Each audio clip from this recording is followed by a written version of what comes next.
At ayun na nga, habang nagbabakla sila ng mga kahoy dito sa aming pinapagawa kasi pang 16 days na 'to. So, pwede na siyang unti-untiin na baklasin yung mga tukod at yung mga hamba. At eto nga, gusto ko lang sa inyong pakita kasi sobrang saya ko. Sa mga hindi nakakaalam, itong puwesto na 'to, dito yung nakatayo yung kubo at yung mga tanim ko.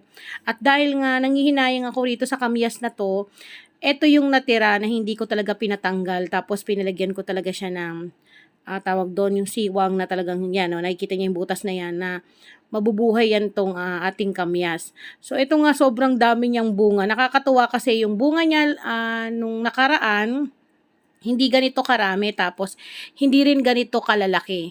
Kaya nakakatuwa na eto nga pagkatapos ng buhos nagulat kami nung dinalaw namin sobrang dami as in hindi lang 'yan dito, ayan hindi lang dito sa part na 'to, pati dito sa taas mga manay. Ayan, oh. Hawiin natin yung pinakadahon. Wow, 'di ba ang dami? Hindi pa rin diyan nagtatapos kasi hanggang dun pa sa taas, ayun yung pinakapuno niya, may mga bunga. Alam niyo nakakatuwa po 'pag merong ganitong tanim kasi nakakalibre ka na sa pang-asim, ayan nga hanggang sa pinakapuno niya meron pang mga bulaklak. O 'di ba?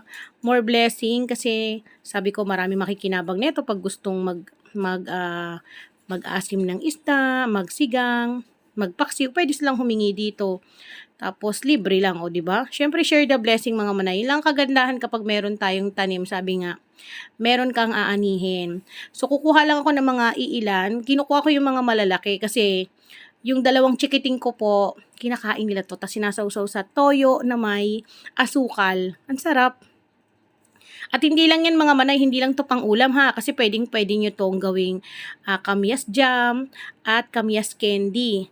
Ibibilad niyo lang po para mas maganda, lalo na kung sobrang dami ng bunga at hindi naman talaga maubos, puwede niyo 'yan ibilad basta kailangan yung mainit talaga yung panahon para tatagal siya ng ilang buwan, para 'pag gusto mo at hindi siya tagbunga, meron kang pampaasim sa iyong ulam.